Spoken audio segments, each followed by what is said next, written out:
What's going on, guys? This is Eric with HustlePaintball.com, and we finally got around to do the review on the Boblong Insight NG.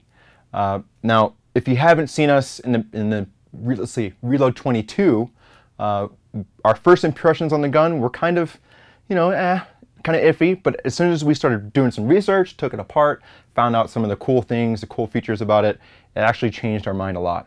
It's a really simple gun. It's fast, it's efficient, it's smooth, it's quiet. Everything that you would possibly want from a gun around $1,000, besides cleaning itself. So with this video, obviously, if you do own an Insight NG, you probably noticed that you didn't get a manual. So in the description below, there's going to be a link towards the online video manual that we're going to be doing, or I'm going to be doing. So if at any time in this video, if I'm at all vague, I'm just trying to hammer through all the key components and whatnot so I don't bore the living crap out of you. But if there's anything that you want to hear specifically, check out the video. There's going to be sections where you can go straight to, like, say, the regulator or bolt maintenance, stuff like that, or programming.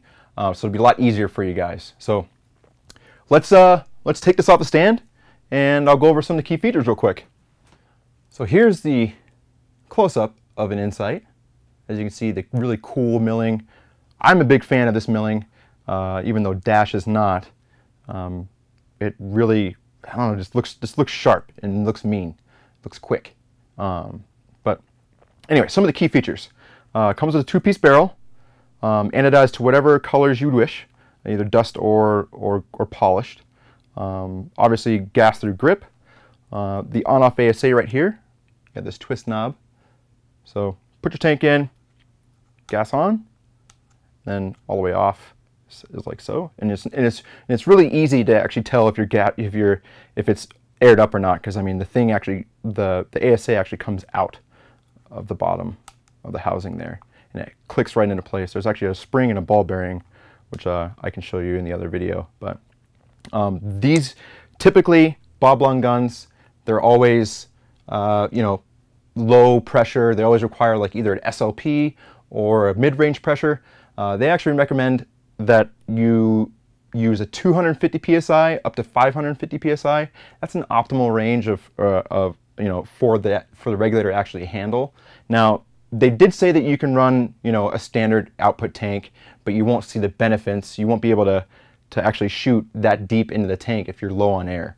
So would you be able to get an extra half a hopper or a hopper off of a tank that's putting out 550 or an SLP? Sure. If you have an 800 psi tank, you might not be able to get that last hopper off. But anyhow, moving on to the toolless disassembly, you've got this push button right here, which actually allows you to remove the entire bolt assembly. Now, here's the thing: the operating pressure of this gun is actually 150 to about 170, depending on how tight your paint to bore match is, whatever. Now, all that pressure is behind this button. So if you were to try to have this button compressed while you have it aired up, it wouldn't budge. So Boblong's got you covered there for all you guys that like to air up your guns and have parts fly out at your face. That won't happen with this. This thing will not decompress, or compress, I'm sorry. So this is the entire bolt engine.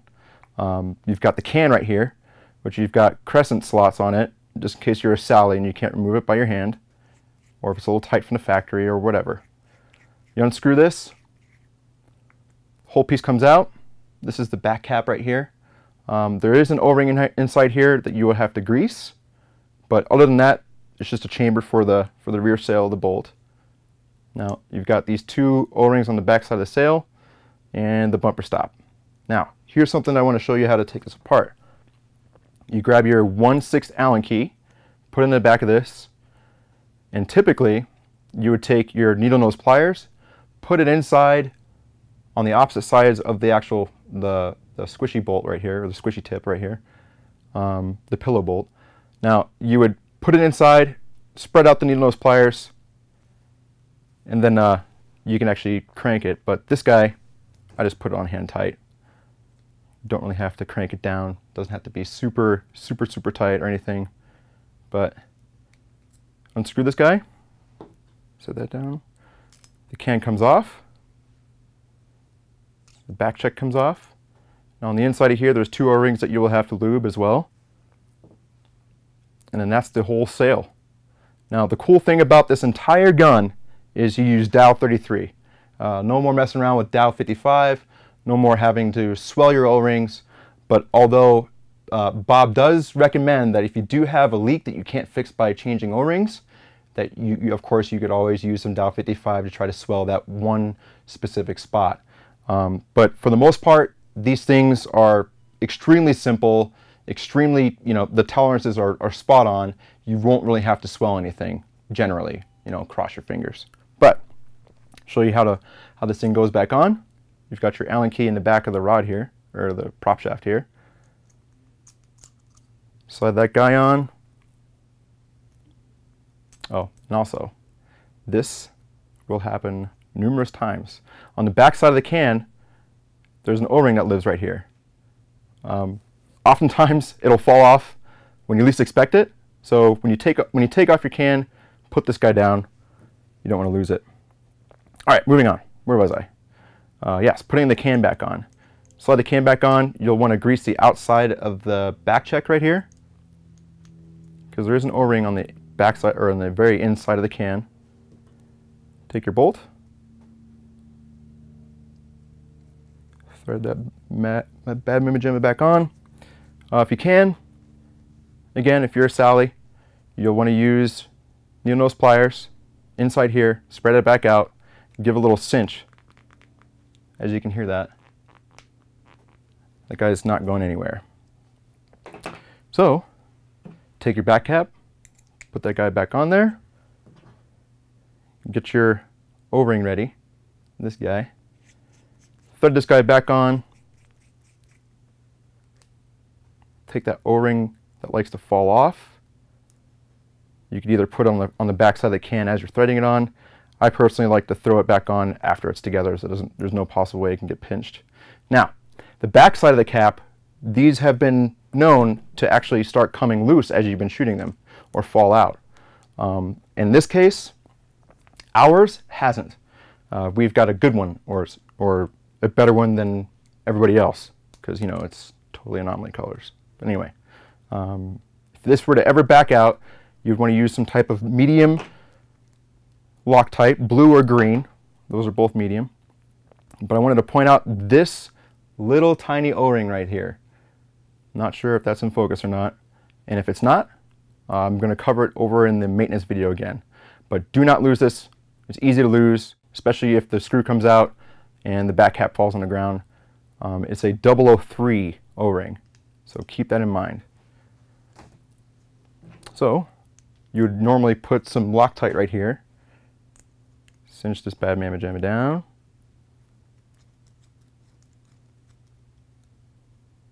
Give a little snug. And that's essentially the entire bolt assembly. You would just take it, put it back in your gun, make sure that buttons up, air it up, and go play. I mean, it's really that easy. Now, moving on to the regulator. You've got a gas-through grip, so there is no macro line to mess with anything. And there also is no LPR. So these 2 plugs right here were just drilled for the air ports for the body. So this is not an LPR adjustment. This is just leave these alone. Leave them in. So anyhow, the regulator. It's 2 pieces mainly. It's just the lower portion and the top portion. The lower portion should come off by hand. If it doesn't, you can either grip the top portion with your fingers, or like with a microfiber, because it is going to be kind of greasy, especially when you're working on the gun. Grip the top, or if you take the whole regulator off, you can take both pieces and get them that way.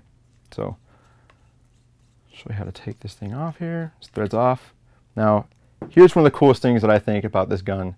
It has a Schrader valve in it, or on the very top of the regulator. So if you were to ever think that this was bad, or if you needed to test this part, you would put your tank on, air it up, and if it were to hiss from this Schrader valve, you would know that you need to replace it.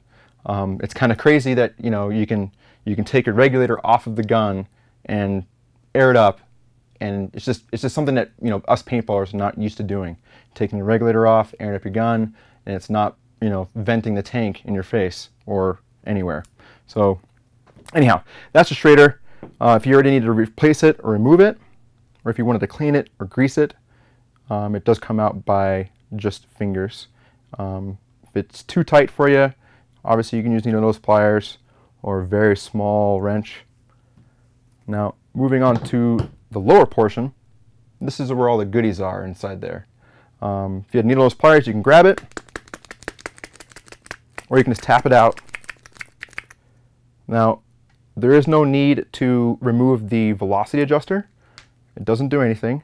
Well, obviously adjust your velocity, but for taking it apart, you don't need to remove it. This is the reg piston. Obviously, you would need grease here. And then behind the reg piston, you've got your shim stack, right chaw. So if you ever wanted to clean this thoroughly, you would pop this O-ring off right here.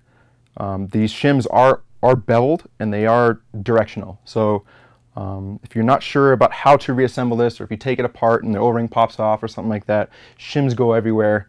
The best thing to do is follow our maintenance video that I've mentioned before. I'll go much into depth of how these orient or how these go in that video. So if you ever want to take it apart, clean it, reassemble it, drop it back in. Now, this is something I like to do. Most times people just, you know, push this all the way down towards the bottom, the reg piston down towards the bottom. I like to set mine in just barely into the reg housing to where you can see it. And then you take the Schrader, or you take the rest of your gun when you assemble it, and you put the Schrader valve inside the piston. That way you can verify that it's actually, you know, fully docked into the regulator. We haven't heard any reports yet, or neither has Bob, but I can only see the shrouder sitting on the very top of the piston housing, or bending or breaking or just causing issues. So I like to visually verify that it's inside there, and then I'll push it all the way on. Remember, this only needs to be hand tight. And if you wanted to remove the top, what I like to do is just grip the top of it, spin that bad mimajim off. There are no moving O-rings inside here. They're just load bearing. All they do is just seal. You put some grease on the very top of that. And on the very inside of the housing, there's an O-ring as well. Just make sure those are lightly greased. Thread that guy back on there. And that's the entire regulator. I didn't have to use any tools. Did it all by hand. Very nice. So, moving on to the trigger. It's very similar to the VP Deuce style trigger, where it has, you know, the upward slant in it for the middle of both of your fingers there. It only has 2 points of adjustability: the post pull or post activation stop, and the activation point adjustability screw in there. I'm not sure if you can see it, but it's there. Bob Long also offers a aluminum scythe style trigger that you can have anodized to match, and it is ball bearing. Same thing, 2 points of adjustability. So that's pretty neat. But this is quick, or you can remove this trigger quickly in between points. So say if you got shot in the trigger and you had to remove it real quick, you would just grab your 5/64 Allen key, go to this screw right here, take this guy out, and then out comes the trigger. Now, here is my only gripe about this gun, is that on the forward stroke of the trigger, it's spring assisted. So there is a spring behind this trigger which butts up against a plate that screws into the body of the gun, which holds the solenoid, right? So when you are taking apart the gun, when you're taking apart taking off the grip handle, that plate where the spring actually butts up against goes up with the body, and the trigger stays down with the grip frame. So that spring oftentimes will be getting pulled 2 different directions, and it'll pop out of either the land inside the trigger or in the land inside the manifold, and it'll go down in your grip frame, or it'll go onto the floor, or wherever. You'll just lose it. But when it's together, it's really hard to actually take this thing out. And you'll see in the other video, when I get a closer shot of this, I don't know if you heard that, but the spring actually got caught on the micro switch of the gun. So, and going back in, it'll do the same exact thing. So oftentimes when I'm putting this back in, you have to kind of carefully maneuver it in. At the same time, you have to take your Allen key. Obviously, if this was on the ground, if this was on a table, it'd be a lot easier. But as I'm pushing the trigger in to the grip frame, I have to take an Allen key and push the spring off of the micro switch. It's a pain in the ass, flat out. It's a pain in the ass. Most people are actually taking the spring off of the trigger and putting it in the gear bag, or just keeping it, or they just toss it, or they put a lighter one in, or they super glue it into place. However you want to do it. It really doesn't matter. If it was me, I would pull this spring out, toss it. It's just seriously a PETA. You know, the quick release system is supposed to be quick, not taking it off and, you know, losing your spring, trying to find it, and then your next point is up within a minute, right? So anyhow, moving on. To put it back in, you would just findangle it back into place here without the spring.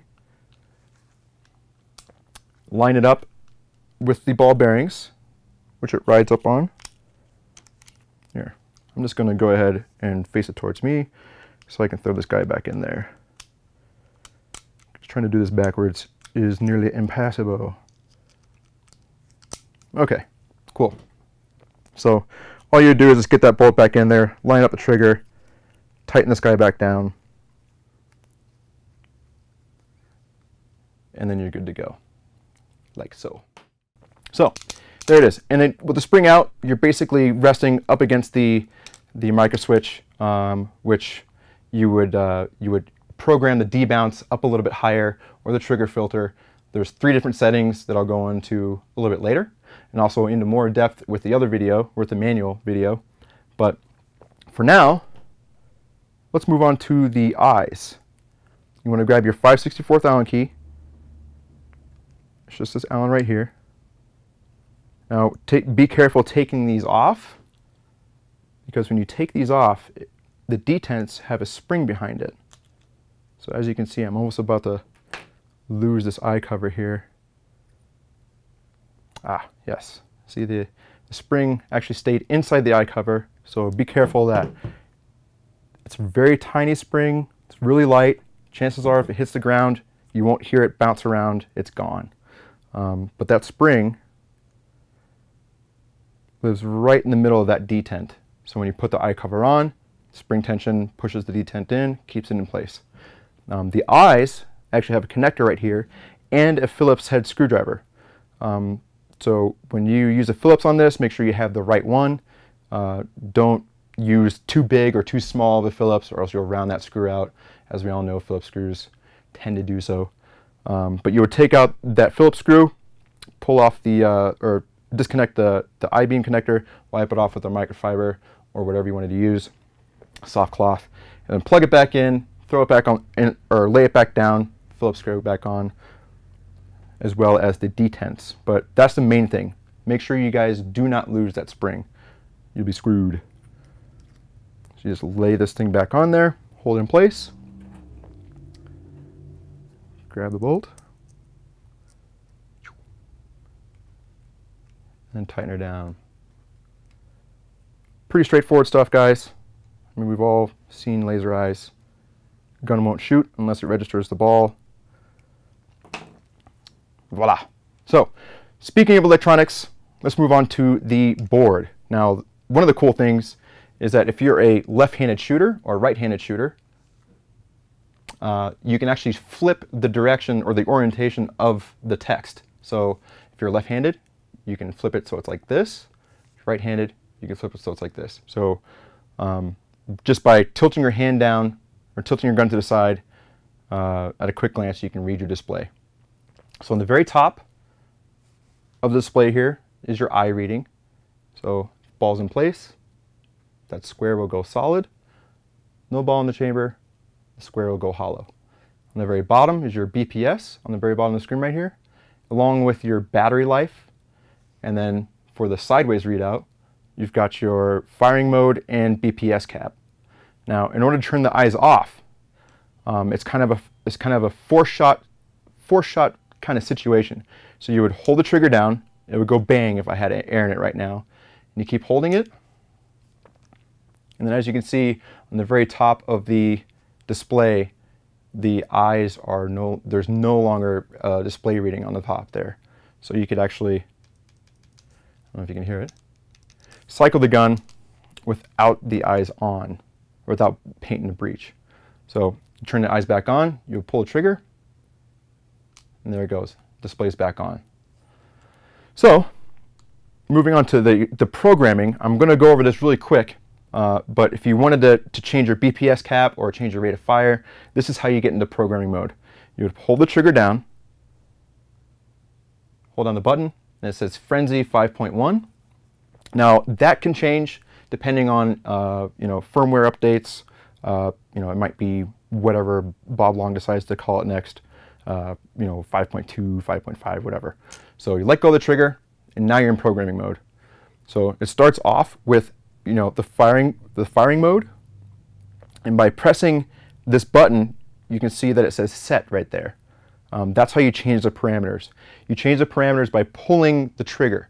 So if you wanted to change it, to the next one, you would pull the trigger, which would be the next firing mode in the line. Or if you're doing BPS, you would pull the trigger, and it would increase by the next increment. So, and if you miss your target, so say if you're at 10 BPS and you want to go to 12 BPS and you miss it, just hold down the trigger. It will cycle all the way around, or all the way through the amount, or the BPS cap that you can go, and it'll go eventually back to the 12, or come back to where you want it to be. So to actually enter, you just hit the button again. To exit the programming mode, you just hold down the button until it says off, or 3, 2, 1 off. So now the moment you guys all been waiting for is the efficiency test. Chances are you've already researched everything on this, so you don't really give a crap what I just talked about. You've already read everything I just said. So let's get a tank and hopper and some paint. Let's go outside and see how well this thing does. So we got our Ninja 6845 filled up to 45 PSI. Our regulator is set to 550. After this efficiency test, we're going to get an SLP, fill up this tank, fill it, cool it until it's 4,500. So it's a legit 4,500 fill. And then we're going to see if there's any difference between the two. But for now, we've got 45 PSI in the tank. I'm going to grab a couple paint bullets here. Yes, paint bullets. Shoot over the chrono.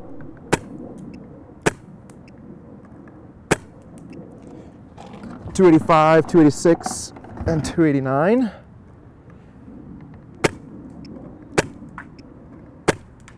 .287, and 271. All right. We're sitting at 45.23 PSI. Let's go ahead and get our first pod here.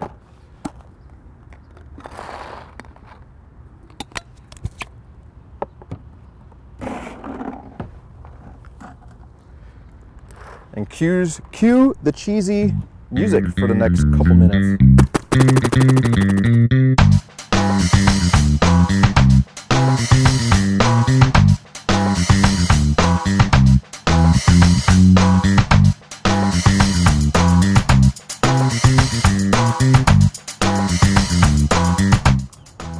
$150 in the tank.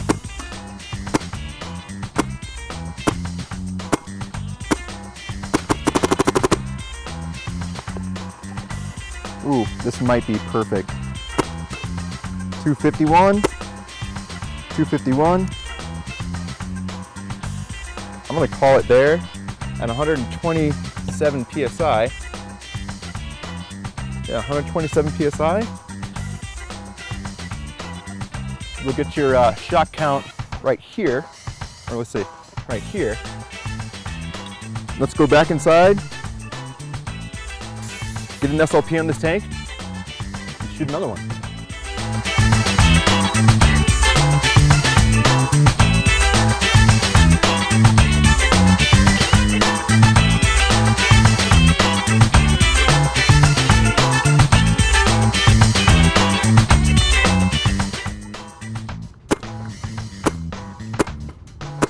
87,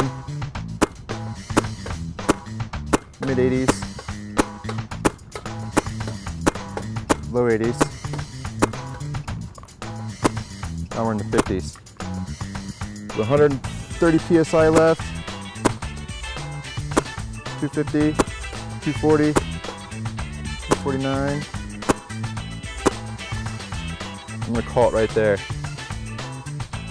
All right. Shot count will be right here with the 250 psi SLP regulator.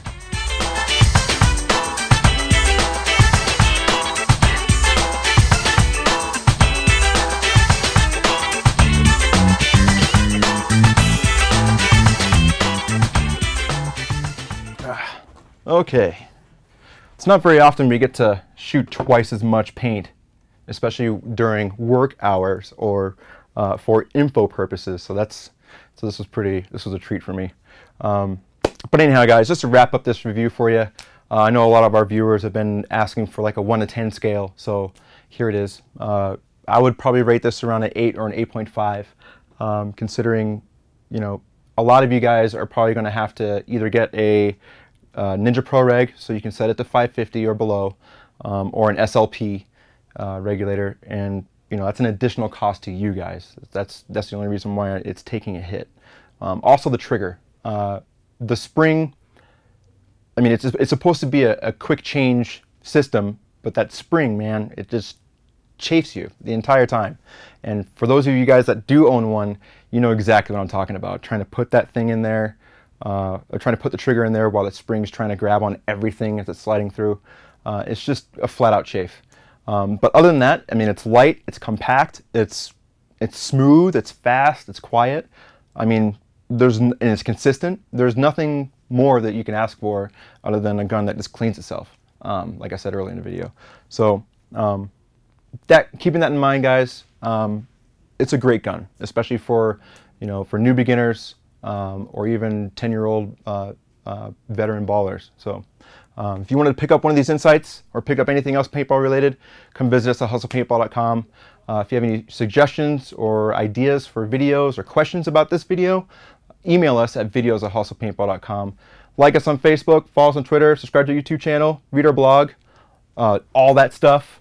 Join us on PB Riot. We'll be talking about this gun, how to dual tune it, how to dual tune other guns, or dive in deeper to all the other guns that we reviewed in the past. So until then, guys, I'll see you then.